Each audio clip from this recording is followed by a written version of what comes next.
Hi, everybody. Welcome to the Hammer Museum. I'm Claudia Bester. I'm the Director of Public Programs, and I'm very pleased to welcome you to tonight's talk with Tressie McMillan Cottom and Roxane Gay. Before we begin, I would invite you all to come back to the Hammer to see our new exhibitions of artwork by Alan Rupersberg, Jamelle Sabur, and Shalabala Self.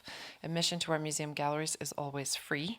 We also have hundreds of great free public programs coming up, including talks about gerrymandering in North Carolina next Sunday, poetry readings, classical music concerts, and we're doing a workshop on how to edit Wikipedia so that it has more representation by people other than the 18 to 34-year-old white male category, which literally edits 90% of Wikipedia or something. So we can all learn how to do it ourselves. Anyway, also for the last week of March, we're having programming all week called Her Dream Deferred, a week on the status of Black women. And that's in collaboration with Dr. Kimberly Crenshaw and the Say Her Name movement. So we have lots going on here at the Hammer, and we'd love to have you all come back. And something's broken. So on to tonight's program. Tressie McMillan Cottom has been called one of the most exciting public intellectuals and voices working today. She's a sociologist and a writer, and she covers everything from technology to higher education to race, gender, class, and social inequality. She has a new book out called Thick that the New York Times says should be required reading for anyone interested in making Trust Black Women more than a hollow social media mantra. And we were just talking backstage about Stacey Abrams, so I'm putting all my trust in her. But anyway, 2020. Side note. So, Tressie lives in Richmond, Virginia, where she's a professor, and this new book, Thick, joins her other books, including the acclaimed Lower Ed, in a genre-busting academic career that spans public policy to cultural critique. Her work has been featured by the Washington Post, NPR's Fresh Air, The Daily Show, The New York Times, Slate, The Atlantic, and many others, and I'm happy to say she'll be signing copies of her new book after tonight's program, and we have copies for sale in the lobby. We're also thrilled to have Roxane Gay here at the Hammer again. She's the author of 5 books and millions of essays. Her books are Aiti, An Untamed State, and the huge bestsellers Bad Feminist, Difficult Women, and Hunger, A Memoir of My Body. She's also the author of World of Wakanda for Marvel and the editor of Best American Short Stories 2018.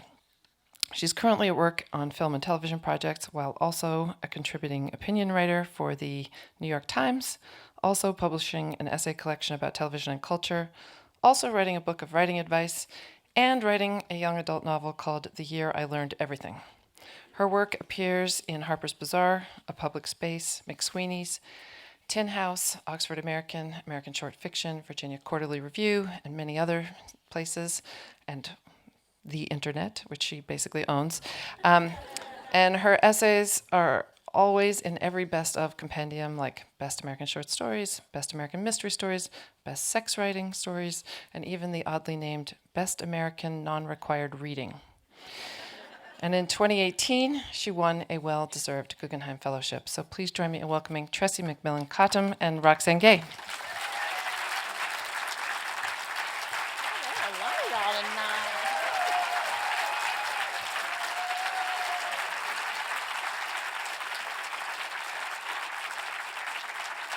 Oh, look at there. There's a lot of you. Thanks. Hey. This is festive. Yeah. Pink chairs, black walls, my 2 favorite colors. Oh, Tressie, welcome to Los Angeles. Thank you, girlie. You look good. You dressed up. Thank you. Well, it was LA. Yeah, you kind of have to. And I was like, well, and my mother was so concerned. Oh. She was deeply concerned. And so, yeah, I thought, well, I'll take it up a notch. This is up a notch, by the way. This is not. Don't expect this. Yeah. Did Miss Vivian give you specific advice for how to navigate Los Angeles? There's only one set of advice my mother gives, and that's about wearing one's lipstick. Oh. But that's all the advice one needs, Correct. apparently. So a bold lip. That is correct. Good to go. That's how I went out to Beverly Hills today. Oh, see? In sweatpants and a red lip.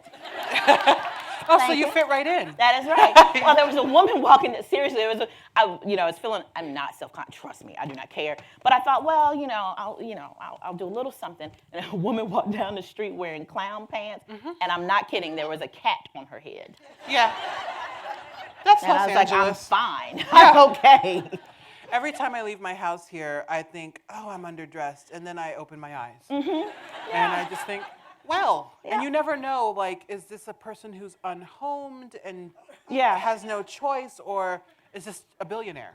No, I'm certain the cat thing, and I'm dead serious. I'm not sure if it was a real cat or a stuffed cat. A stuffed cat, but it was clearly not a cheap cat. And so I had no doubts in my mind that she was not housing insecure. She was just fine. Yes, as our dearly departed Whitney said, crack is cheap.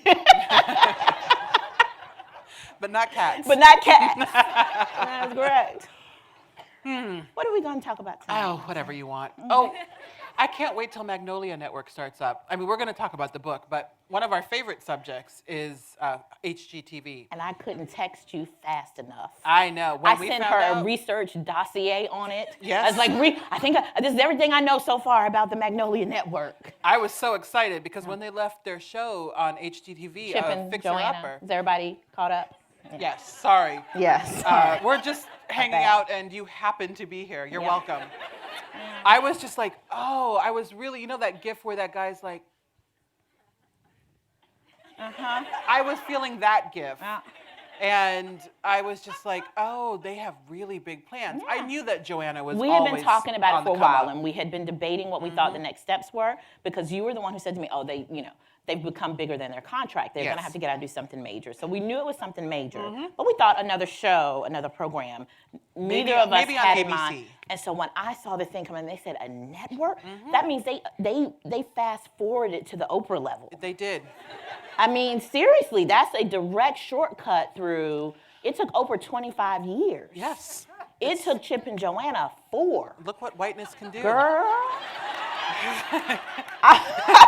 Yeah, so I'm fascinated. Yeah. I am too, because they really stumbled into it, and they're minority owners, but it's still named Magnolia Network after their Magnolia Empire from Waco, Texas, where all empires begin.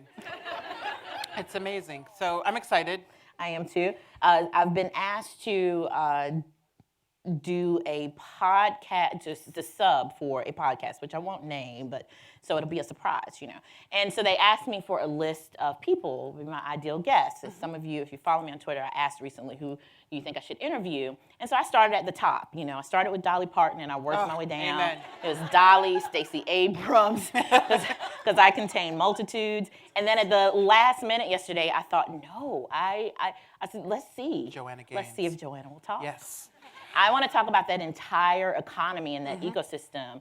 I want to see if I can get her to break it apart. But I we'll would see. love for her to do a real interview, not one of these glossy interviews in her Exactly. own magazine or these sort of People magazine-esque interviews where she gives 3 words that are all very positive and wholesome. I want to know that, because she's clearly a very good businesswoman, and I want her to break it down for me. So how did you execute to go from a little show on HGTV to being their top earner, to developing your own line of home products, to opening a cupcake shop in the silos? I mean, okay, I watch a lot of HGTV, to getting your own network. Like, walk us through these steps so that we may emulate. Beyonce's the other woman I would love to have that kind of interview with. Yep, a real one. Because, We've talked yes, about this, a real because one. she She doesn't mediates, do real. She doesn't no. do real interviews. She does as told tos Yep. and like these sort of pseudo inspirational conversations where she lets you see as much as she wants you to see, and then posts some provocative photos on Instagram, as we all do. Speaks for yourself. I don't know what y'all doing on the gram. I am not provocative. I post pictures of my tiny frying pan, Yeah. and I feel like that's deeply sexual. Maybe it is. It is, like, because you, like, season the pan. Yeah. However y'all get down over there, I said. I'm just saying. My gram is still clean, Oh, I'm sorry. I think. Yeah. Let's talk about thick. Yeah. Look at the typography of this title. Thanks. So when you say the term thick, you're actually, it has multiple connotations. Yeah. So for those of us, well, let me not say us, because I've read it. For those of these people who haven't read it, what does thick mean? So thick was, you know, an obvious play, right? So it was one of those things that I wanted the metaphor to work as sort of a meta-metaphor, which was to say, I know what people's assumption about the use of the word would be. Those of us for whom the term had any resonance, because there were many people who did not. When we first presented it, I have a Black woman editor, which helps tremendously, let me tell you. But at some point, you do have to present your work to someone who is not a member of your readership. And I remember saying, we're going to have to write a synopsis explaining, right? Because not everyone is going to get it. I grew up with the concept of thick as being a physical descriptor, because I fit the physical description, and so I'd heard it pretty much my whole life, right? From the moment I became sexualized, especially. And so I knew that's what people would think.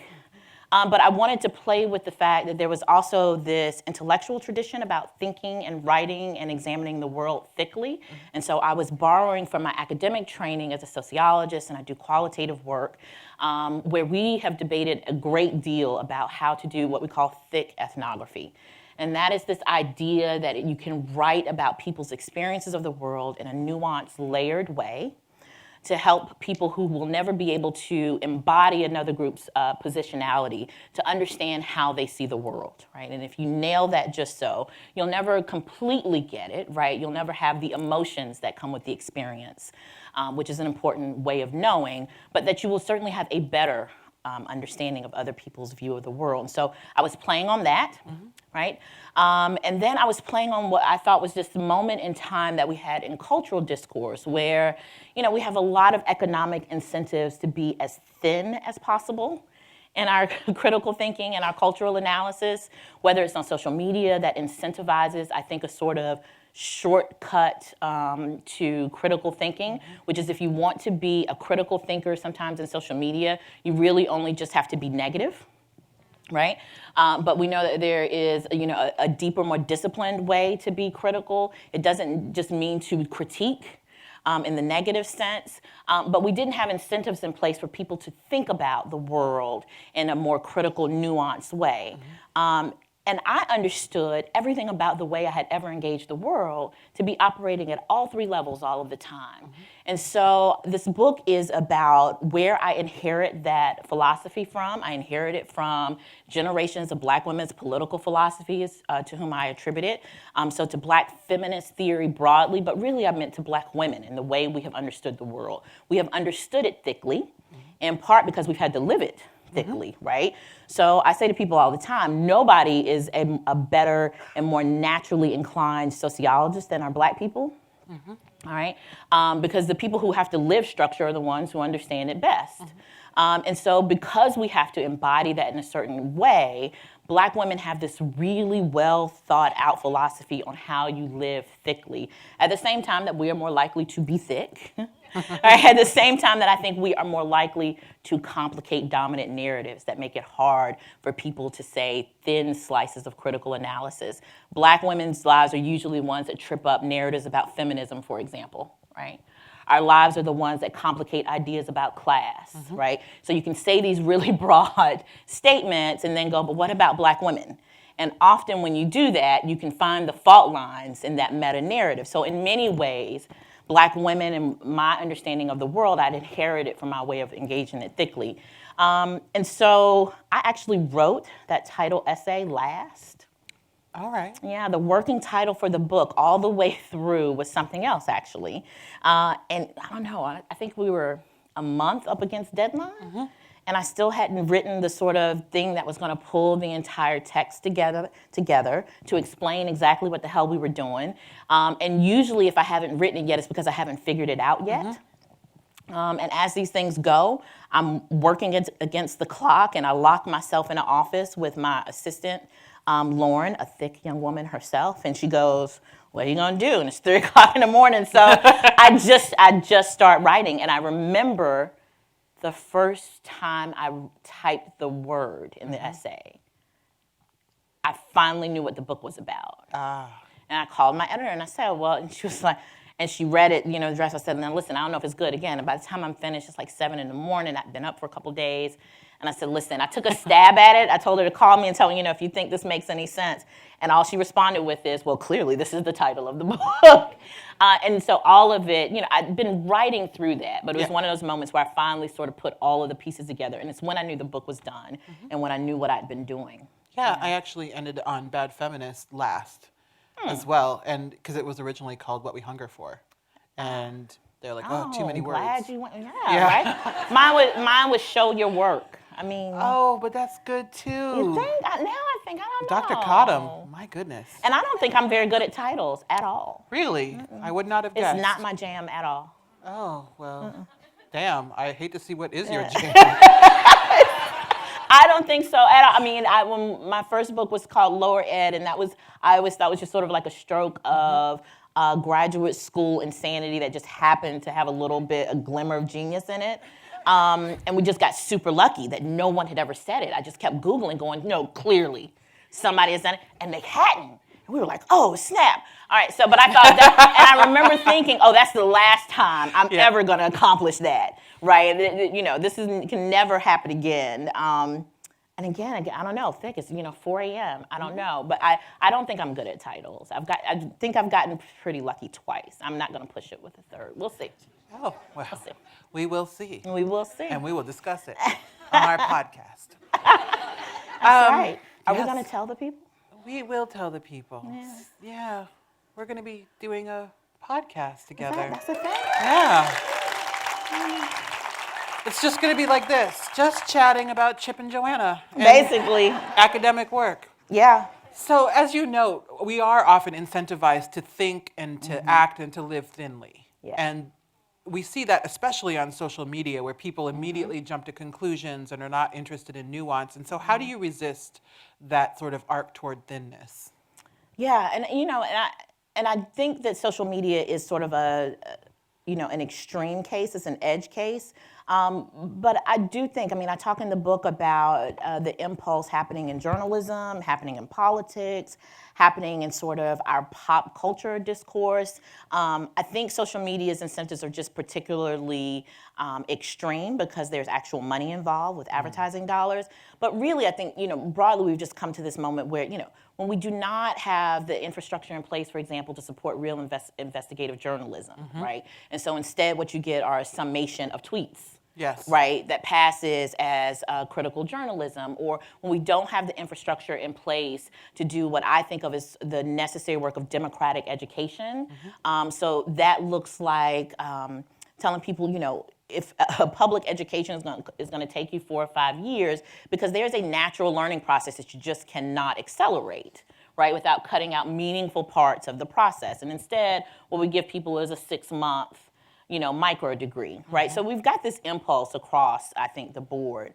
Resisting it, in many ways, I think it's why I get in trouble as much as I do, because it is, I know. And here's the thing, I don't think I'm controversial at all. And I don't think I'm very provoking. I sometimes will just say, hey, wait a second. Right, like that thing you're doing. There are these other things, and apparently that's an issue for some people. But I have never wanted. One of the first things I do is I really do wait. It sounds counterintuitive in our contemporary culture because you have to respond to everything right now, and I've never felt that impulse. If I don't have anything to say, I don't have anything to say. I try to take time to reflect. Oh, wow. I know, it's insane. Truly groundbreaking. It really is. I think people, because I tend to write a lot, think that I say yes to everything. And I don't. I say no to almost everything, in fact. If I'm going to write about it or comment upon it, it's because I actually think I have something to say. And actually, my first response, usually to an editor or someone who reaches out to me to write about something is, give me a couple days and let me see if I have anything to say, I'll say to them. And then I'll get back with you. And if I have anything to say, I just, I stay at home. It's okay. Now, I want to be clear, part of the reason why I can do that is because I'm not eating off of that. This is what I mean about the economic incentives, right? I am a professor and I have a day job. And so I do not have to manufacture critical thinking on demand to live, right? And so one of the things I try to point out when I do this work is that that's actually the problem, right? I don't think it is the problem that people have become less critical. I don't think it's, and in fact, I think that we have shown and demonstrated, especially in the past year and a half, there is a significant desire for more nuanced thinking and critical thinking, and a lot of people prepared to do it. Like I am amazed at the bench of talent available to do that kind of work. But people also have to eat and live. And our incentives have just come to the point, except in the rarest of professional cases, even in our own profession. Absolutely. Right, we are atypical. Yes. The typical professor is an adjunct who is doing, again, living on the exact same margins of the exact same acceleration processes. And so what I try to push back on and why I try to articulate it is, if you like what I do, realize I'm able to do it because I am not hungry or homeless. Correct. Right, and that it is still the case that there are some things that I just do not think there's a shortcut for, and critical thinking and writing is one of them. Absolutely. The number one thing when people say, how do I make it as a writer? How do I do what you do? And the answer is get a day job. Yeah. I have a day job. Even now, I have a day job. Yep. And that provides me the luxury, as you say, to say no to things that I don't want to do. Yep. I don't say no enough, but nonetheless, I have that luxury of knowing that I don't need to write a shitty op-ed in 2 hours anymore. That's right. Because I'm going to pay my rent no matter what. Yeah, we have this idea that integrity is a democratic thing. Integrity is actually not. No, not at all. democratic. You have to be able to afford Afford integrity. integrity, that's Yes. right. Yeah. Absolutely. And I don't think we have enough of a conversation culturally about that. A lot of people just assume that, integrity is everywhere. And in fact, I got into a very strange argument with a woman on Twitter. No! I know. Never happens, but Oh, what's good for the goose? Gander, yes, you've heard that? Okay, absolutely. all right. And she was saying, a young man asked me if he should write for free for a major publication. And I said, well, it depends. I need more information. And she was like, never write for free. And I was just thinking, what an amazing worldview to be able to never develop the kind of credits you need to get paid for your writing. And on the one hand, she's right that you have to hold the line at some point. But on the other hand, like, asking people to do that in service of the greater good at their own expense is quite a thing. Yeah. And we run into this quite a lot with the economics of writing and the economics of being a public intellectual, and rarely do we talk about it. And speaking of getting in trouble, you do get in trouble a lot. I do. But it's weird because you're not controversial, as you would say. Yeah, I think so. People always tell me, like, you get into so much, and I'm like, I'm a moderate. I'm actually not as radical as I should be. So, wow, if this is what's bringing about ire, but I remember that a couple years ago at Now, you were talking about how there are no black women who have the white boy package at a major publication. That is correct. And you were correct, and now there's basically 1.5. That's right. And it was interesting to see how many people were like, that's not true, I have the white boy package. And I was just like, girl, we don't know who you are. And so you can't possibly. So you do not have the white boy package. Roxane. Roxane just, y'all don't, let me tell y'all what just happened. Roxane just set me up. No. She knows I can't avoid taking the shade shot. She knows that. I'm not that good of a person. So I'm going to take it. But I want you to You're know welcome. I saw it Okay. happening. Listen, it was one of the more bizarre interactions. And it's continued for so long. It has. It's just, Okay, so here's the thing, right? So yes, I had a comment. I was actually thinking about you, and I was thinking about all of the other black women I knew who were doing this type of work. And it dawned on me that all of us were doing it as a second, third, and fourth shift job, right? I was thinking about Brittany Cooper. I thought about you. And I said, well, I said, are we ever going to get someone who can afford to be a thinker in that public sense, in the way we mean in a sort of a critical sense, who can do it as her first job, and maybe even, God forbid, as her only job. And I started saying, if you wanted the sort of deep critical analysis that had demonstrated there was an audience for, right? And then I used as an example, we know there's an audience for it because Ta-Nehisi Coates exists. Now, I don't have a problem with Ta-Nehisi Coates. Believe it or not, I don't have a problem with most people. I used it as an example. All hell broke loose on me. How dare, and I was being even more specific. I said, I wanted to see that type of investment in a writer who could be an opinion writer. And there's a reason why I wanted that, and I talk a little bit about this in the book. Opinion writers seem unimportant, right? Again, they are not the ones chasing down receipts in Russiagate, right? They're not investigative journalists. They're not following the day-to-day local politics and reporting on what your General Assembly has done, for example. But what opinion writers do, I think, is model for a culture what the dominant conversation is and how to participate in public discourse. That's what it does, right? So I use, for example, David Brooks, and I was like, nobody, I think on an individual level, cares what David Brooks has to say, right? I don't even think David Brooks cares about what David, but we are all forced to engage with what David Brooks thinks is important week to week by virtue of him being anointed by a legitimate institution like the New York Times as a public thinker. Right? Someone about whom you have to develop an opinion, and we learn to engage with someone like David Brooks, right, as a public, as part of a sort of cultural training program. And I thought, we don't have a single black woman. Nobody in this country has ever learned how to engage with a black woman as a thinker. That is why, as a professor, a black woman professor, we have to teach y'all's children, because y'all send them to us, and they have never had a black woman as an authority figure, and they lose their little minds, right? And so, because we are completely absent from that part of the dominant discourse. And so I was speaking even more specifically then about opinion writing. And, you know, so the thing circulates and sometimes happens with me. And I think some people took it quite personally that I did not name check them, right? Oh, I got emails and I got DMs and I got, you know, pointed little side remarks. And finally, someone just could not believe that I was not catching on, and she says, you know, excuse me, I'm the female Ta-Nehisi Coates. And I said, who the fuck wants that? Like, why would you say that about yourself? I thought, my God, girl, you know, oh my God. I mean, I wanted to send her my mother. My mother would never let me say that about myself. To compare myself to just a man and to let that be my reference point for myself. Not only that, but as a creative person, as a thinking person, you have to have just, I think, enough self-doubt to be reflexive and enough arrogance to think that you matter enough to be heard, right? And Write that down. thought, where the hell is your arrogance, girl? I would never, I could be broke. And I would never let you call me the female Ta-Nehisi Coates. But I did want that, and I continued. So I doubled down. I thought about it for a while, and for a minute I thought about being nice. And that lasted about 6 days.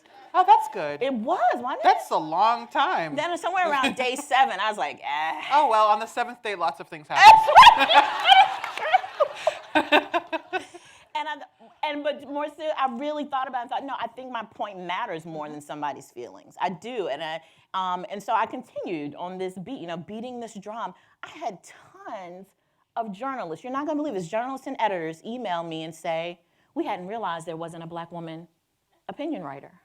I'm not kidding. I had somebody from the Post, the New York Times, the Boston Globe, and I said, are you kidding me? And they were like, yeah, it never occurred to us. Did I have names?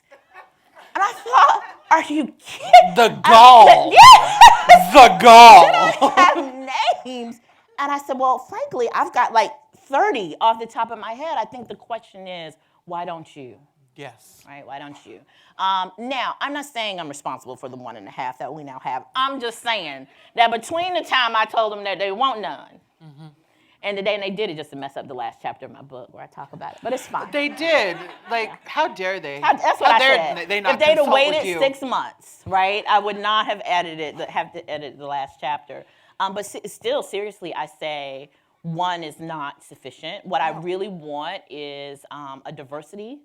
I want a black woman I can disagree with. Yes. I want a black woman who can speak about everything from mundane matters to macroeconomics, to political economy, to environmentalism, right? I want us to understand what it means to look at black women as experts.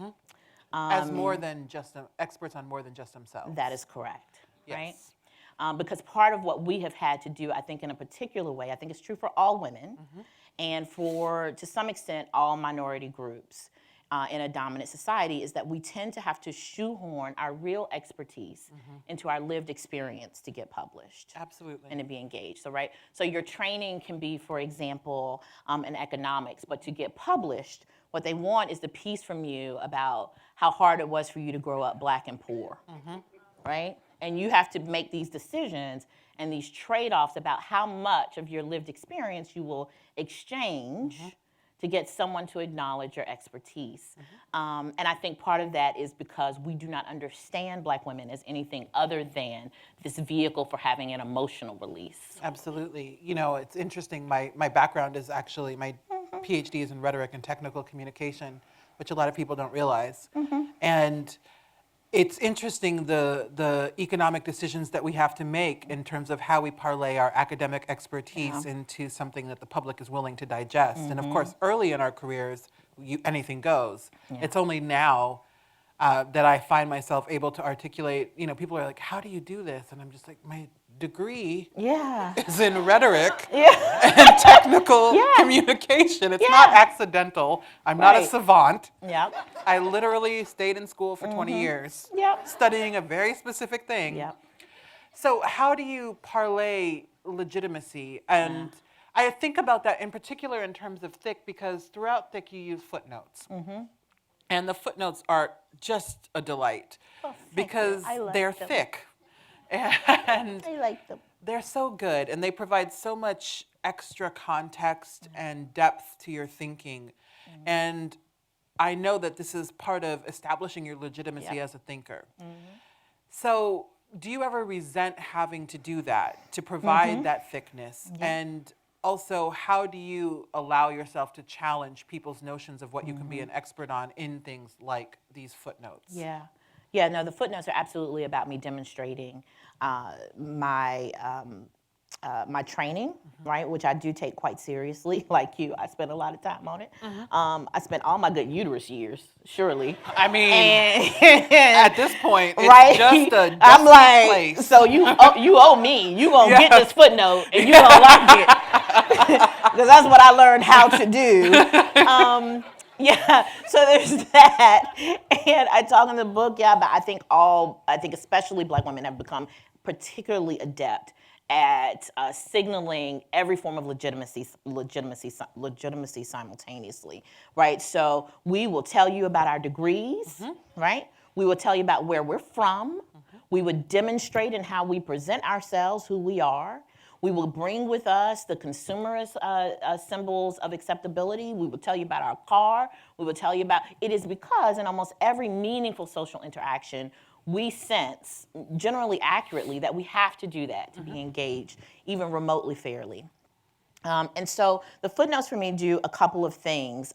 One, just as a writer, I tend to have to, I like crisp writing. And it's one of my personal goals creatively to achieve. And I'm not making any promises that I've achieved it in this volume, but I try. And so what that often means is I have to excise a lot of my background thinking. But I like it so much, and I don't want to kill them. You know, you're supposed to kill your darlings. No. I just put mine in the back. And that is some of the piece that I make. And in fact, it's this ongoing debate with my publishing house, who does not like it, that's out there somewhere, who do not like it, but we negotiate this. You can also do that at some point in your career. But the other part of that is, I think there is a lot of desire on the part of especially a non-Black audience to assume that, yes, I'm just somehow naturally wise. Yes. Right? We Magical. like wise Black women. It is intelligent Black women with whom we struggle, right? And I always want to be very clear about where the source of my expertise comes from, because I have no desire to be, God bless her, and this is gonna get me in trouble. I don't want to be anybody's Oprah, right? I'm here to do something quite different. And so it is about me pushing back against that. I can't tell you how many times I'm the same thing. I'm in a room and somebody will actually say to me, dang, where did you get that from? I'm like, what the hell you mean where I got it from? This is literally what I do for a living. Like they want to know where I read it, who told me that. And it's like, I did. I do this. And so the footnotes do that. But it is also, I hope, my way of showing, because my footnotes are not just about citing, the academic sources of my thinking. I try to cite popular culture. I try to just cite the Black women whose thinking has inspired me outside of those realms. So I will cite my mother, who has learned, by the way, what a citation is, and will tell me, make sure you cite me. 5 years ago, Vivian did not know what a citation was, and now she be wanting her cites, right? She's this close to checking her Google Scholar index. Because I want to show the fullness. First of all, I want to put those on the same plane of legitimacy. Right? What I learned from the black woman who cleans my offices is to me as legitimate as what I learned from Bourdieu. Those are, they both inform me in these deep ways. And so I try to level some of that playing field. I try to cite as much as I possibly can, non-dominant publications, right? I want to lead people to how to read other people if I possibly can. And it is a bit exhausting to do. In the end, you talk about, do I resent it? Yes. And you can even read it, there's some footnotes where my voice is very clear, and I will say, I did not want to do this. I am actually quite resentful of the fact that I have to. In this book, there's a footnote about, I think it came back in editing that I should probably explain the difference between race and ethnicity, for example. Because I parsed the notion of black ethnics in an essay. And someone said, oh, you're gonna have to explain, race versus ethnicity. And I resent it, right? We got 80 years of people telling you this. The fact that popular discourse is at a place that we cannot have a sophisticated conversation in the United States of America where most of these concepts were invented about something as basic as the difference between race and ethnicity pisses me off. And that's what exactly my footnote says. I am annoyed. I do not feel like doing this. We should be better than this. And I resent it because how am I ever supposed to get better as a thinker if I have to do one-on-one all the time? Absolutely. Right? That's the trap they get put in. Like, I no longer answer the question, what is feminism? Yeah. How dare Because we? I get asked that all the time, and I just think, it's 2019. Yeah. If you don't know that, nothing I can tell you is going to enlighten you in any meaningful way. Yeah. One of the most striking essays in this collection is the one where you take on beauty and black womanhood. And I think some people would call it provocative, but I would call it honest. Oh, thank you. And so I would love for you to tell us just more about your thinking in terms of how you wanted to articulate beauty and black womanhood, and how for many of us as black women, we have to consider ourselves ugly in order to participate in the social economy. Right, yeah. It's a tough one because when I write, I can generally anticipate who I'm going to piss off. So it's almost always deliberate. Just to know that. Really, I'm rarely surprised. I'm just gonna say I'm rarely surprised. And I go, yep, there they are, right on time. They read it. Here we go. Let's go. Mama ready. But I had written something about Miley Cyrus years ago, and it was one of the things that got picked up. This is back when going viral was maybe still sort of a thing, and it got picked up in all these places. Miley Cyrus called me old in an interview in response to the piece. How dare she? If I catch Miley on these streets. So. There's gonna be some light posts moving. All I'm saying. And I just said casually in this essay, that one of the reasons why I was able to parse her performance, she was doing this performance of, her version of Blackness, as pop artists often do for a certain amount of credibility. I said one of the reasons I think I see this differently than other people is because I am not attractive. I literally said it as a toss-off line, like saying the sky is blue, right? And never imagined that I would piss anybody off with that. How could I? The only person I thought I could have pissed off was myself. I was talking about me. And I pissed off all the black women. Now, again, when I piss off other people, I take that as part of the job.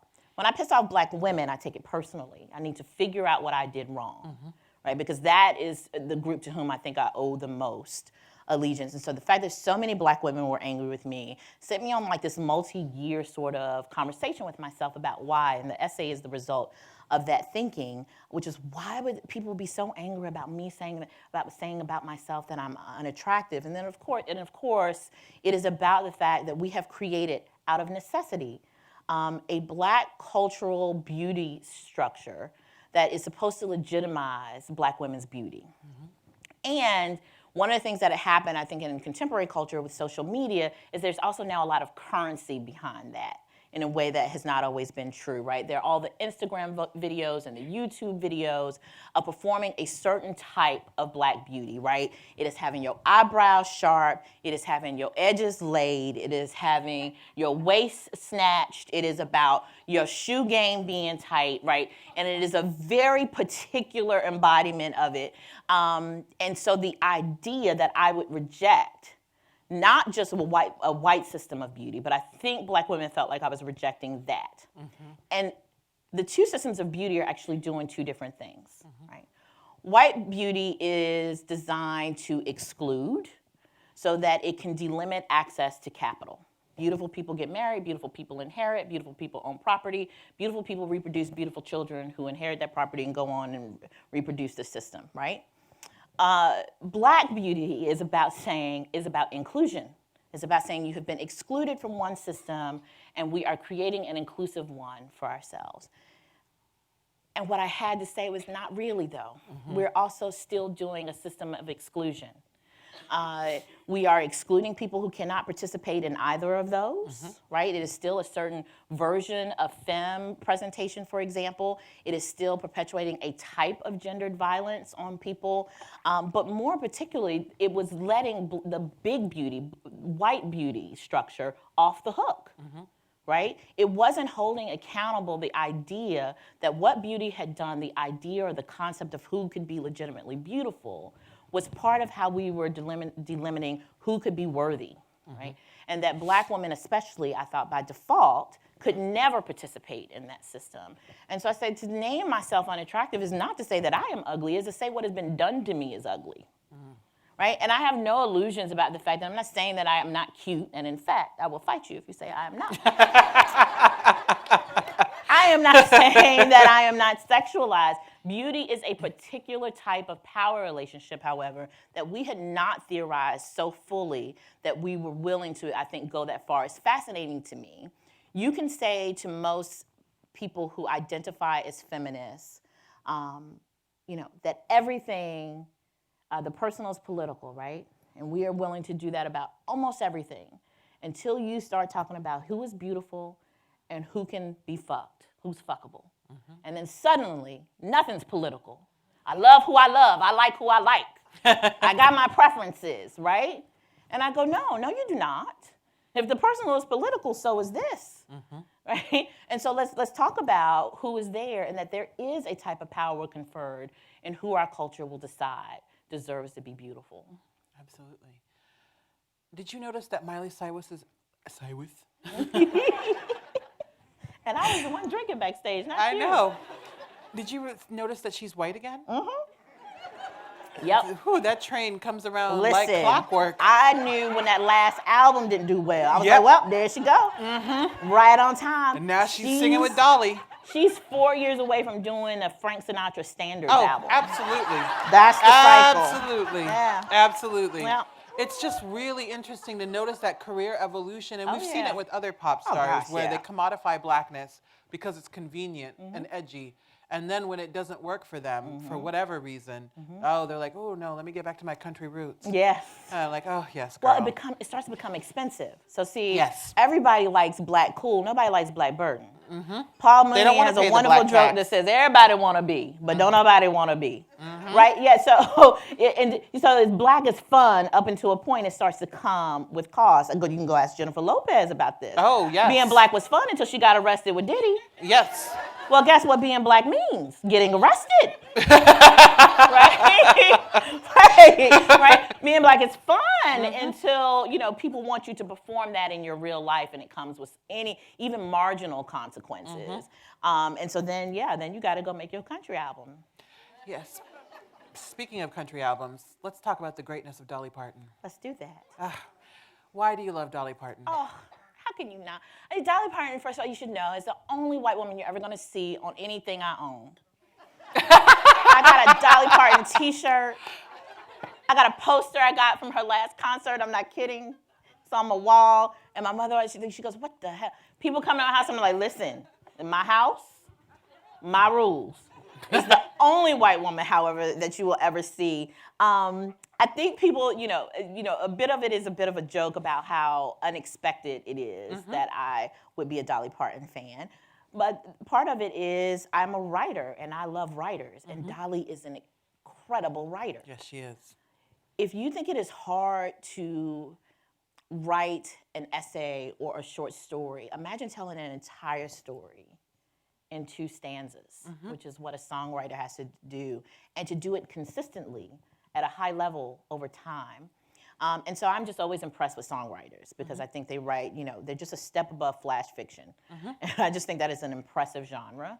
And then to also have to pay attention to meter and rhyme, right? I think it's amazing. It's the same reason why I think really good hip hop writers are amazing. And then I also like that Dolly always knew who the joke was really on. Yeah. Right? And I love that in a person. She knew exactly what sort of assumptions to talk about beauty again, right? She knew exactly what the beauty structure was and the beauty hierarchy was and decided to play the joke on it, right? And so I like her level of self-reflection. And what many people may not know is that Dolly is an amazing businesswoman. Yes. At a time when it was unheard of, she owns all her stuff. Owns every last bit of it, and does it sort of, and she's not shy about it, right? So I remember when Whitney Houston did "I Will Always Love You," and someone asked her, if she liked Whitney's version, and she said, "I get paid every time it's played. I love it." It's just like I'm a publishing powerhouse. She has created amazing opportunities for filmmakers. She has a production company. And so, there's no such thing as an unproblematic fave. Of course. I just live my life hoping Dolly just shuts up to the end. That's all I mean, do I know that of course. I mean, yes, come on. But I just need her to ride this out. She's been in character this long. I need her to ride that thing out to the end, right? She's so close. So close. And so I like that it's unconventional. I like her art and I like her talent. And I like that she knows who the joke is on. She's the one playing it. I think that's a particular type of owning one's personal power. Have you seen her classic film Straight Talk? Have I seen Straight Talk? I just need to know, if you're a real fan or... All right. Yes, I have. Straight Talk. Straight Talk. Oh, and this she's bouncing. So good. I know. So good. Charlie Sheen, oddly. That's right. Look, the world, life is long. Yep, a lot has happened. A lot. His wife, or his ex-wife, is now on Real Housewives of Beverly Hills. I don't think I knew that. Yes. Oh, it's a good season. I did not know that. A lot is happening. Huh. Okay. Yes. So I'm just bringing it full circle to Beverly Hills. That's right. So we would love to take some questions, but they have to be questions and not comments or blog posts, if you will.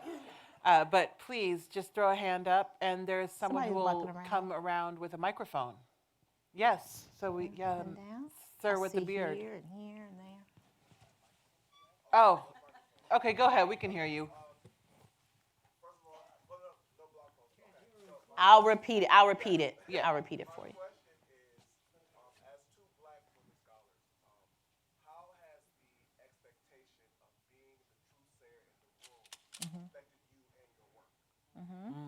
So the question was, as 2 Black women scholars, how has the position of being the truth sayer in the room worked?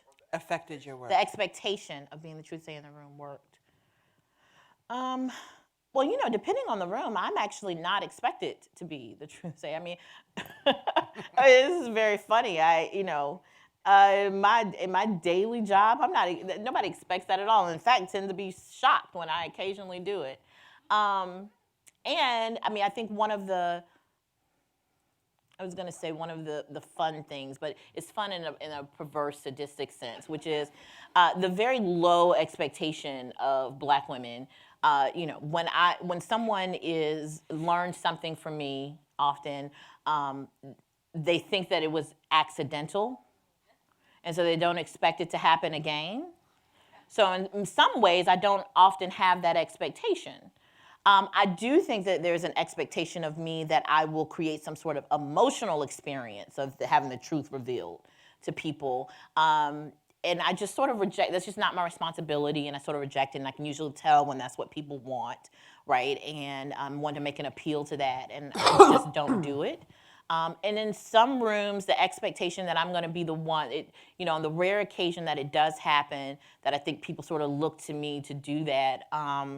It is usually because they already know or think they know what I would say, and I'll say to them, "You don't need me to perform this for you. You're already here." And so I don't know. I don't feel that pressure particularly much. I think it's more common that people want me to create an emotional experience for them. Yeah. Yeah, I would say, I do feel that pressure quite a lot. Where, as Tressie points out, the distinction between people expecting me to be wise versus expecting me to be intelligent, as if I'm going to bring some sort of great sermon from the Mount of Gay. And the mountain gay. and I will, but not in the way you think. And so it can be really challenging because I am just trying to articulate something from my own point of view, and I'm not meant to be a spokesperson for my entire race or for Black womanhood or for womanhood or for queer womanhood. And so I try in the ways that I can to resist that in what I put out into the world, and to always actively remind people that I am but one Black woman thinker, and that we contain multitudes. And it's just important to always remind people of that, because they do expect you to be the only one. And publishing in particular expects that there can be only one. Yeah, that's true. Yeah. And oftentimes I'm told this, and it's quite disheartening, because I would like to open up the space of public discourse for more Black women. And when I'm told that there's a me already in this space, so we don't need anyone else, I just think, wow, that's not why I'm here. And so I just try to always make sure that people, and gatekeepers in particular, understand that that's not how this is going to play out. Yeah. Thank you.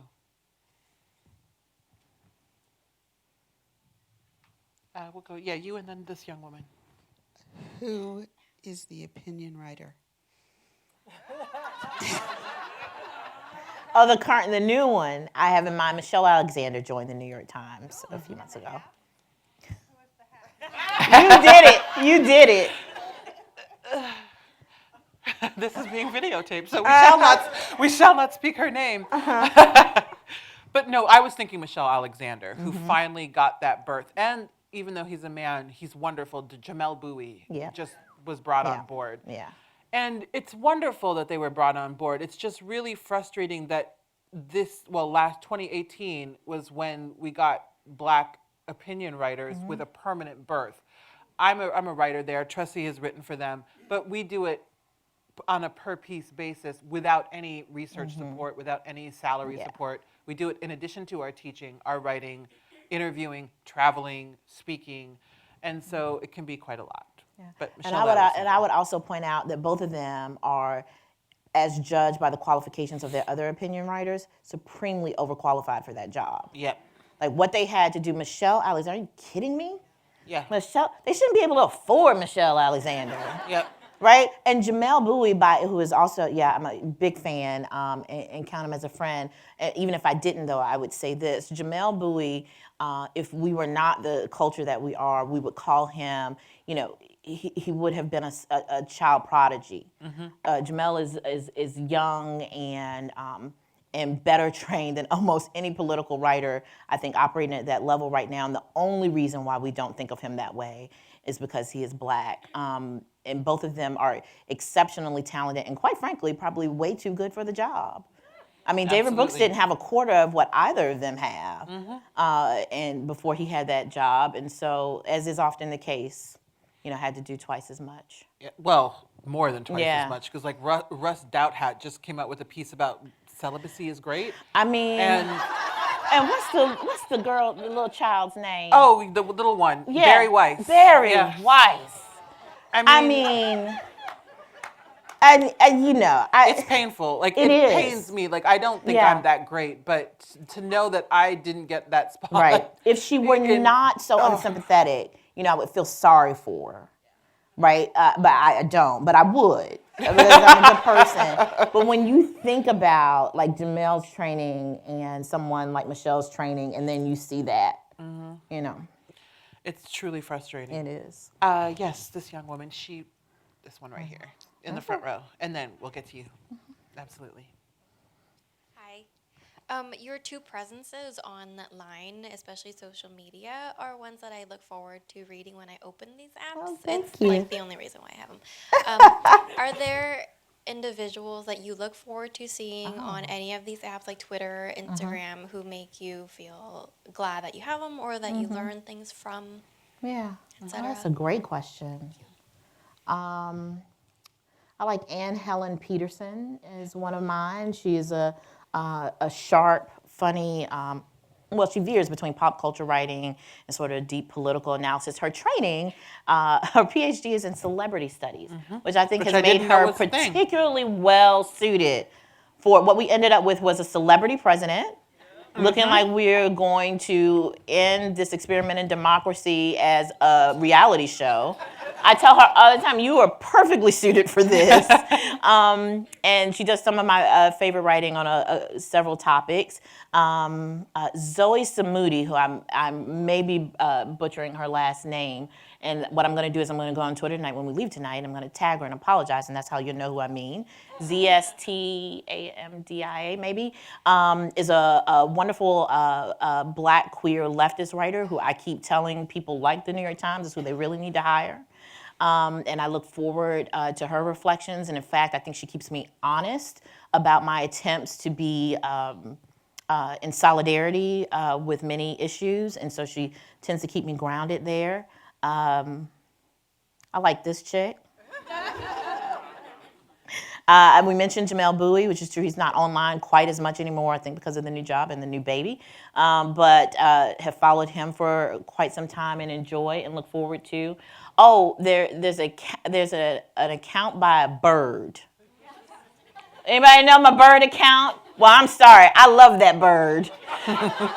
Listen, when that bird tweets something, my whole day is made. It's the bird who was like, I'm sorry, I am comfortable when we not talk about me. That's my favorite tweet ever tweeted. And it is from the bird account. That is a favorite one. You need levity in your life, people. Whimsy keeps you alive. I'm terrible at naming names. Yeah. I really am. It's just not my forte. Like, people, what are you reading? Books? Tressie, for sure. Runda Jarrar, who is a Palestinian-American writer. I actually try to follow people who are going to push me further left. Yep. Because I'm from the Midwest. I grew up in a really conservative part of the country, Nebraska, and that has absolutely shaped my political outlook. And I want to be more radical in my thinking because, quite frankly, looking at the world today, we need to get more radical. Because complacency is what enabled Donald Trump to become president.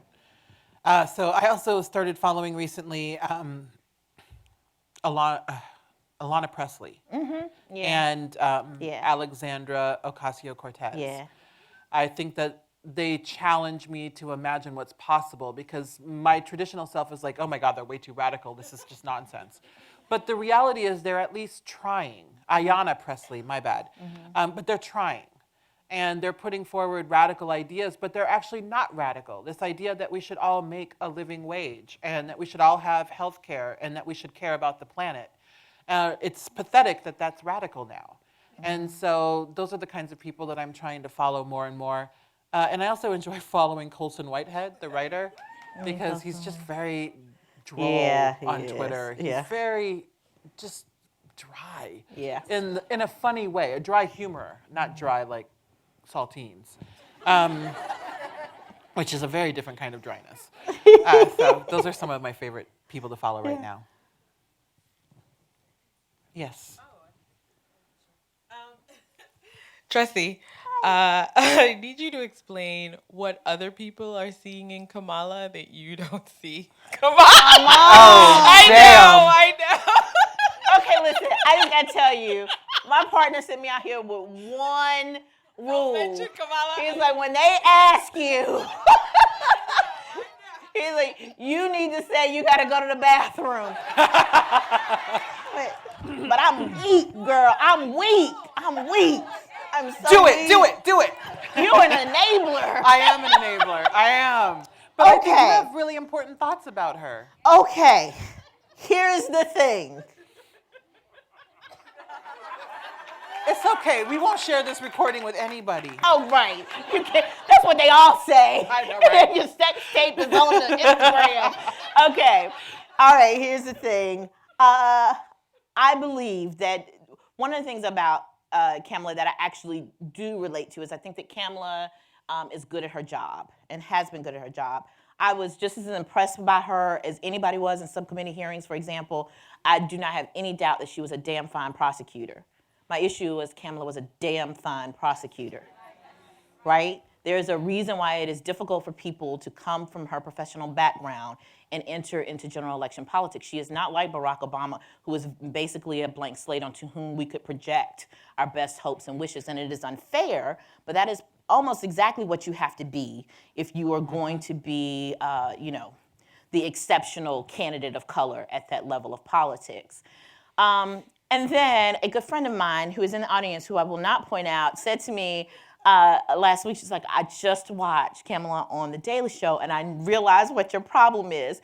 I have said that I think that she has a likability problem, that the only reason why we don't see it is because we do not understand black voters at all, right? I have found that people who are in love with her likability, by and large, have not been black pundits, all right? I think that probably should suggest to us that may not be a universal feeling, in fact. And in fact, if you like her that much, you might need to ask some people some questions. And one of mine being, there is something about her affectation that does not feel authentic to me. My friend said, is this the giggle? And I do think there is something to it. Now, it could just be a rhetorical, which we all have, right? I say like entirely too much when I get on a roll and I'm talking. We all have these sorts of speech patterns and glitches. Hers, however, just does not feel like one that feels familiar to me culturally. That's all. And she tends to giggle, I think, when she is most uncomfortable with the questions being pointed. And the most pointed questions happen to be the ones about her record as a prosecutor. So it also seems to be the juxtaposition of the laughter to what she is usually talking about feels cruel, right? When you are talking about your background prosecuting people with whom many people who look like me identify, and because you are uncomfortable, you now laugh, right? It feels like you are distancing yourself from my community and from my political interest. And so I think but I think that is particular. That's why other voters find her likable. The laugh is exactly what I think they like, and exactly what probably puts me off. All right.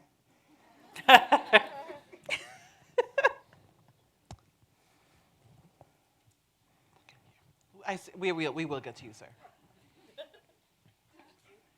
Hi, my question is for Roxane. I saw your interview on The Daily Show, and I was wondering if how has your relationship with your body affected your personal relationships with others, and how soft are Trevor Noah's hands?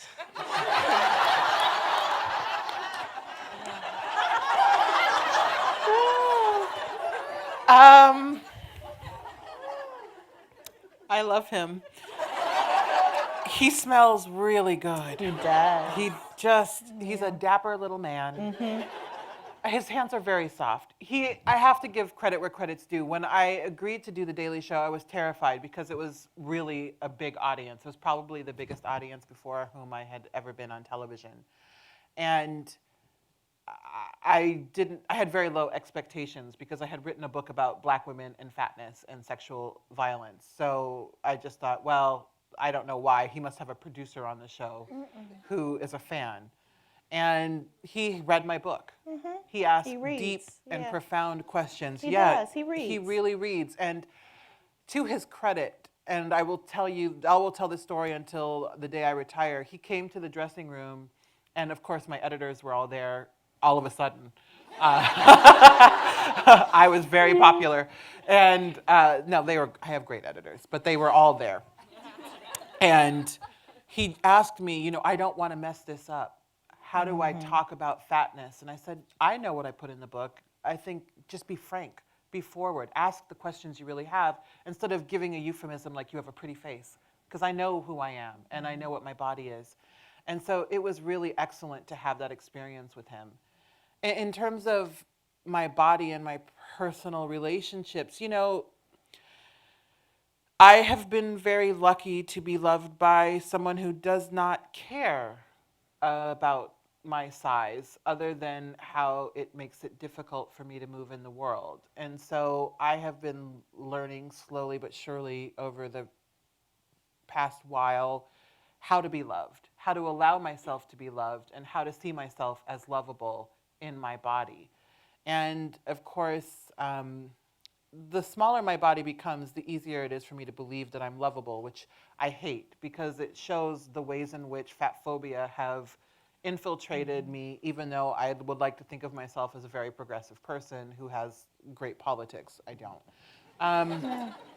So it's challenging, but I must say the greatest gift is to be loved for who you are and to be loved because of who you are, not in spite of it.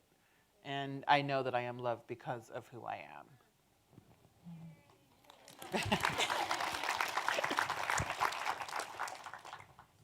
Yes.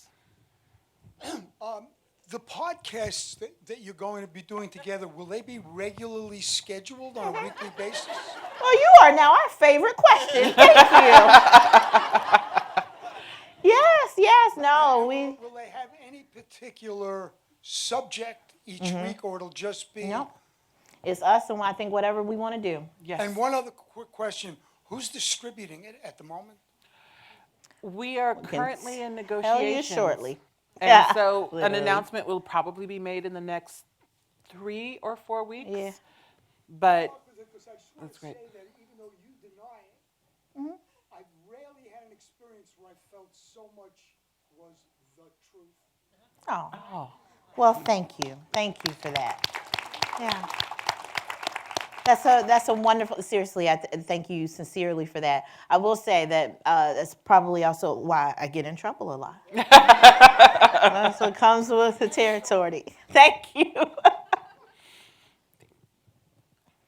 oh, and in terms of the subject matter of the podcast, we're thinking of it as like a feminist daily show. So you will always have like a top of the show where we're shooting the shit and Yep. talking about the world. And especially, I think the timing is such that we're going to be, unfortunately, having to talk about the 2020 election quite a lot. And then, of course, also talking about our pop culture interests because we both have them and we are more than our jobs, for sure.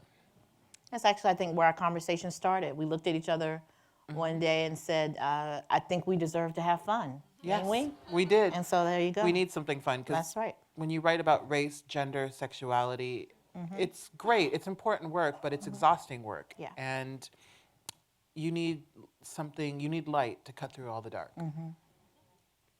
I was really let down by this year's Best Picture winner, and so to speak. And I was wondering if you have any thoughts on this easy fix racism reconciliation sort of narrative that Hollywood seems to love so much, and also what were your favorite movies of the year? Ooh. Listen, I saw, I did a film festival and saw If Beale Street Could Talk the week before it came out. Listen, I mean, it truly is a shame. Some of the industry insiders talk about the politics, of course, of Oscar nominations, and I read an interesting one that said, part of the problem was that the small movies that the Oscars generally like in that kind of category, the best ones this year were black, and that opened up the field for the Green Book. So you had If Beale Street Could Talk, and there was one other. Black Klansman? Black Klansman, right, and it split those are the types of movies they would generally like, the budget, the artistry, etc., but the audience had been too black. It is a remarkable movie. It is in the vein of movies. We're having this beautiful, enjoyable black popular culture movement happening right now. For the first time in my life, there is more black popular culture available than I can consume. First time ever in my life. I am still of the age where you knew every black person who was going to be on TV that week because they published it in Jet. Right? My entire neighborhood got together to watch Michael Jackson the night he was going to be on MTV. I've never had more black, never in my life. I now find myself, there are entire black shows that I miss.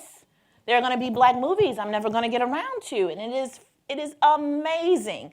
But this movie, I thought if Bill Street could talk was, first of all, Barry Jenkins just absolutely loves us in a way that his cinematic eye just makes so clear. The performances were beautiful. It was very much like watching a ballet. There's a rhythm to the production that is just gorgeous. And so I thought it was a shame that people could not see, and it was based on some of the best black art made in the 20th century. So the James Baldwin book, which was one of my favorites actually when I was young, and it was true to it in a way that was not literal, and that somehow managed to improve upon this really great narrative and book. So it was, hands down my favorite. Now, why do we like stuff like Green Book? I don't know. Why do we like mirrors that make us look skinnier? Why do we use filters on Instagram? Everybody likes the best version of themselves. And the Academy is full of people who are particularly adept at shaping the world to make it look like the best version of themselves. And so they vote for if you had the kind of power to shape your the entire perception of you, which in a weird way they do, you probably would too. And I also thought that there was a sort of political, a political thing happening there where if they were going to give Spike Lee his sort of Lifetime award, there had to be some balance. And the Green Book was it. I mean, even if you take out the white savior narrative, it's just not a good movie. Yeah. Right? The pacing isn't good. It's not a good movie. But there's some art that has a meta narrative, as it were. And they voted for its meta-narrative. And the audacity of giving it the Screenplay Award. I think that offended me even more than Best Picture because Best Picture goes to like any whatever. old bullshit. Whatever. But the art Best is supposed to be the screenplay. Motherfucker, what? Yeah. In a year when The Favorite was up? Yeah. Oh, that's right. Okay. So The Favorite was a trip. I love The Favorite. I think I went to go see it, but you and another friend of mine recommended it, and I was like, this is wild. Yeah. I actually just saw The Favorite, and it was the best movie I've ever seen. It was a lot of fun. It was a trip. It was a lot of fun. I liked Black Klansman, which was really thought-provoking. I liked Sorry to Bother You, which was inexplicably excluded. But it was too progressive. It was too black. It Yeah. was too thoughtful and too true. Yeah. But yeah, Green Book, just whatever. Yeah. Another vote. I enjoyed Sorry to Bother You a lot. Yeah. Yes, up there in the middle, we see several hands. Yeah, they're coming. White guy with the beard. There we go. There we go. I'm assuming. You're correct. Okay. For Dr. Cottom, I do watch you get in trouble a lot on Twitter, and there was one episode. Not too long ago. This is gonna be my tombstone. Yeah. Yeah. Where you said something to the effect of not giving accommodations for, if people have to drop a course or something as a professor. And there was a young adjunct white woman professor who got extremely angry about this, and a whole hullabaloo ensued. Yeah. And when you were talking about the thin incentives on social media, I instantly thought back to that, and I was wondering if you could maybe elaborate on that as an example of how that ties in with your themes. There is and I'm blanking on her name. This is a lovely book titled On Diversity, and the name's going to come to me here. Thank you, Sarah Ahmed. Thank you. And she's got this wonderful meditation on how she's talking about the institutional context of the university and doing this type of work. But she talks about how the problem of that work, of course, is that for white people, the problem comes with the person, comes with the body, right? I'm not racist until somebody shows up against whom I can be racist. And so the problem is embodied. And so this is one of those cases. I actually attribute most of those types of these willful denials of context and fact. Because the first thing a person does for you, the first person, yeah, I'm going to say to the rhetorician here, but one of the first steps in othering a person is to deny them figurative speech, right? You make everything somebody says literal. Right? Yeah, it's the first thing you do. Happens on Twitter all the time. That was the thing about, really, it was the thing with the op-ed writers. I don't know. There was a thing the other day with somebody saying, I was like, come on, I did not say that they had a thing about Luther Vandross. Yeah, I said something about how I'm surprised how Luther Vandross is sort of kind of just evaporated from our culture. He is not gone. I just played his song yesterday. And I'm like, get the fuck out of here, right? A lot of that I embed, as Sarah Ahmed does, in our desire to project, social problems onto problem people. And I talk in the text about Black women always being a social problem that needs to be solved or balanced. And I think one of the problems that people have, not just with me, but I see it happen with Roxane and lots of other high-profile Black women, is that they think that we have cheated, right? Because people are listening to us, right? And so there's this sense that we have somehow cheated a system, right? So it is not just that I have an opinion, but that it matters, and they resent that part of it. Now that's true. Social media incentivizes that for all people.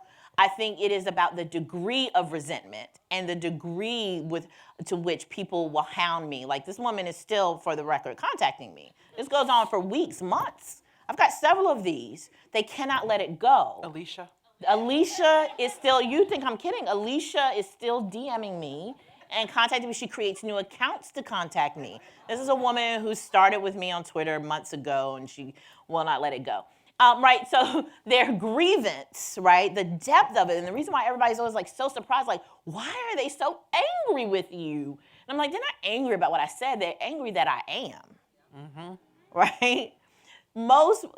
Because of the way residential segregation works in our country and cultural segregation works in our country, very few people have ever had to deal with a Black woman. And if they have, it is not as an equal, it is as a subordinate, right? And then the audacity to not just be their equal, but to be, in the view of many people, their superior, drives them crazy. They have no way to relate to a Black woman with any sense of authority that they themselves didn't grant me. So it is coming from other people to whom's authority they have to yield. And it sends them into an identity crisis. And because the problem can never be them, it has to be me. I embody the problem. Because they didn't feel that way. They didn't feel inferior to me until I showed up, right? And so it must be that I am the problem. That's how narcissism works, and I do think that there's something about privilege that generates narcissism. And so, yes, they go crazy, and this is why, and this is part of that poor woman's problem, and all the Alicias, okay? Let me just be clear. There are so many Alicias. When people are like to me, like, you block them, I'm like, why? Why would I bother blocking Alicia? Right? Alicia's like a gremlin. They don't die. They multiply. I'm not going to spend my time trying to block Alicia. If I drive Alicia crazy, Alicia deserves it. Absolutely. We'll take 2 more questions. Yes. Hi, yeah. So both of you spoke a little bit about the economics of being able to do what you feel is right.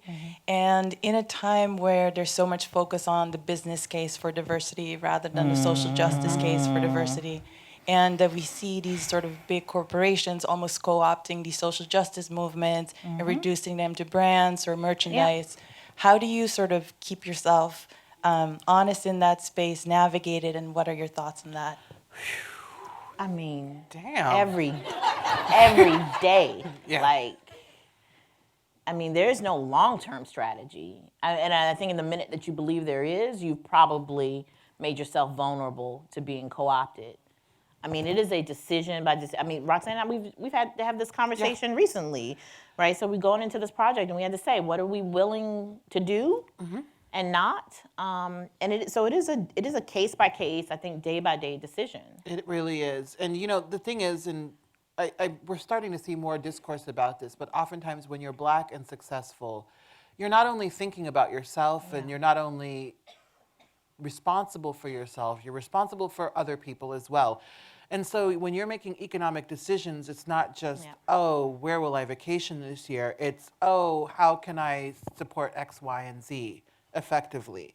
And so I have to include that in my calculus when I am making these decisions. I don't have the luxury of free, like, oh, maybe I won't get a Porsche this year. Well, I mean, I do, but just kidding. For the record, I'm never having to think whether I'm going to get a Porsche this year. I ain't getting no Porsche in a year. There's no Porsche. It's not going to happen. Like, we just have these things. And so I just ask myself, can I sleep at night? Yeah. And am I doing the least amount of harm to other people who live in bodies like mine? That's truly the foremost question that I ask myself when I'm making decisions about diversity and how I'm going to be tokenized. Because I am going to be tokenized. But you're going to be. I was just about to say, we got to take that off the table. Yes. Right. There's no creating art, being who I am. There's no creating anything, intellectual, artistic, anything outside of the white gaze. There's just no such thing. I don't have the power to determine when I will be projected or put forth as, some exceptional case. What I can do is not be willing to be done so. So I do make choices I will not let people talk about me as being exceptional, for example. I'm not a special Black person. I'm exceptional for real. Again, don't fall for any false humility on my part. I do think I'm a pretty bad chick, I'll be fair. But I am not exceptional among Black people. And I won't let anyone make me the exception. So to the extent that I can ever make decisions like that, and that happens all the time, right? Will I show up and be the voice of something? Well, the minute you do that, you have decided that there are other voices that are not equal to me, and I won't do that. I'm not a special case and a special voice. It is about trying to win for almost every opportunity that's offered me. On everything I pass, I try to pass it along to someone Black, but in a different way than I am, whenever possible. So the ways you try to subvert, but it is always about subverting the process.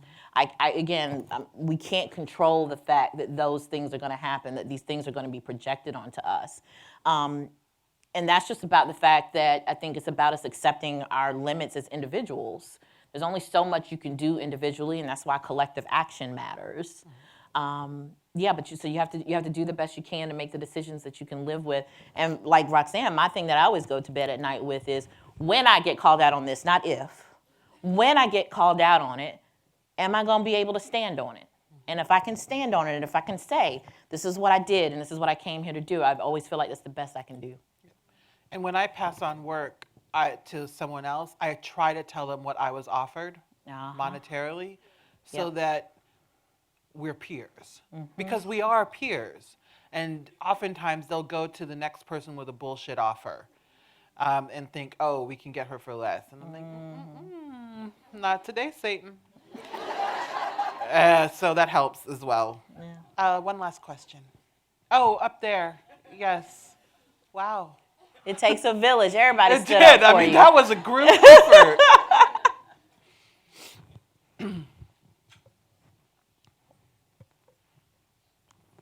Pass one down. Oh, and it's even go. Oh, that's so sweet. Blessings. Okay. Little village right there. Right there. Okay. I'm grateful for that.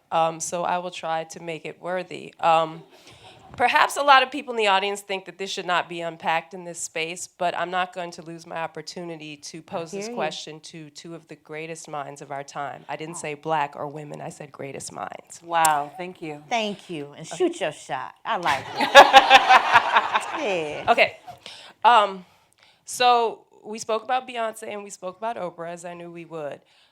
Part of the problem we don't have our Black woman Ta-Nehisi codes is we're stuck in that paradigm because we're still in the three same stereotypes for Black women. So I would like to ask you all how to put, and the representatives of those would be Beyonce being Jezebel, Oprah being Mammy, and I guess Sapphire would rotate. I guess Tiffany Haddish maybe has that hat right now, but it does tend to rotate. I take nothing away from any of those women or their accomplishments, but so that we can have our thinkers free and clear of that overlay, which are really the only three contexts that Black women in this society, anyone's comfortable with, and I'm including Black men in that, as well as white people, and even some Black women are comfortable in that.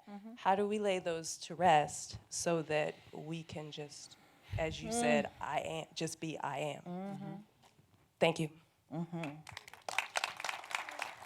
Well, yeah, you shot a hell of a shot.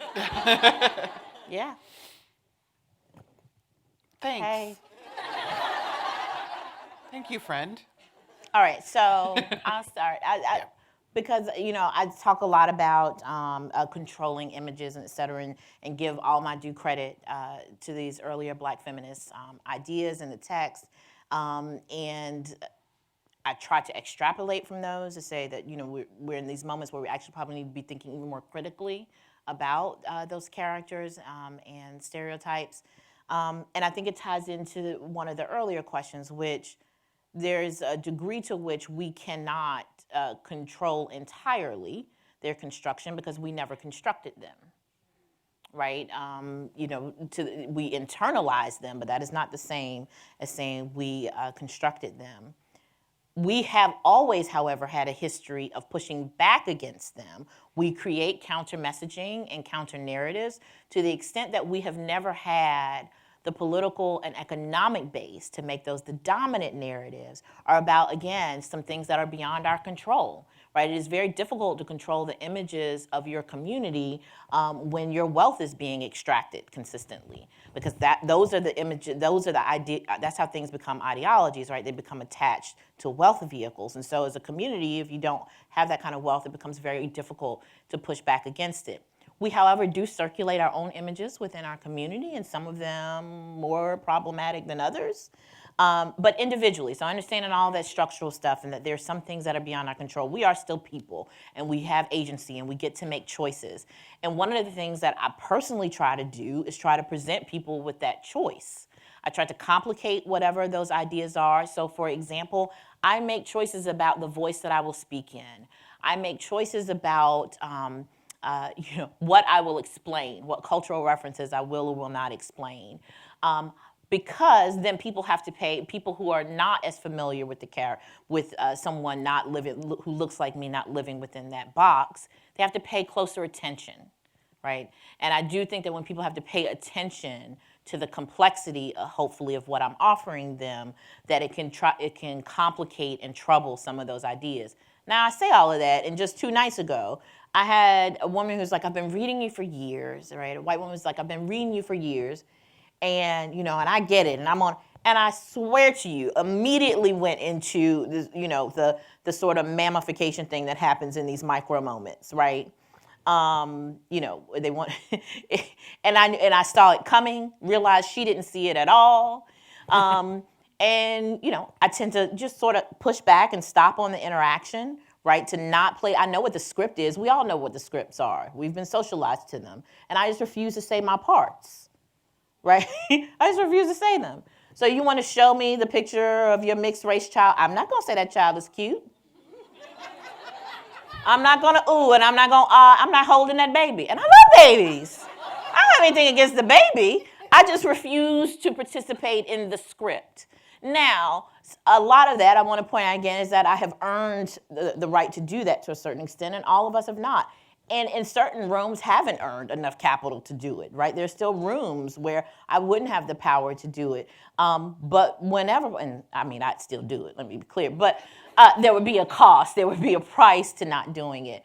But to not play my part in the script, right, is what I do individually. I don't think we have a problem creating sort of counter narratives. And in fact, I think that's one thing that we've done culturally very well. We have not done as good a job as making them as diverse as we are, right? I don't think we still rely way too much on sort of gender expectations and gender norms, for example. We rely way too much on aspirational class ideologies. This is why I'm very excited about, I think that a lot of young Black women thinkers and writers and creators right now are doing some of the best jobs that our Black social movements have ever done with challenging some of those ideas. They are kicking ass, and it's why I follow them. I think we're doing better at that than certainly the civil rights movement ever did, complicating notions of class and gender identity and sexuality and our ideologies of who gets to get free, right? We're doing a better job of that than we ever have before. So I am hopeful, if not pragmatic, about it. I would say that, like Tressie, for me, it's resistance on a case-by-case basis. It's really important, especially now, because I can, to push back against the various slots that people want to put me in, and oftentimes it's the slot of mammy, and I always just think, what about me is maternal to you? I'm more of a daddy than a mammy. So I try to challenge these expectations that people have, and part of doing that is just, courage isn't the word, but having the ovaries to do it, because it's easy to give in to what people expect, to not disappoint what they expect from you.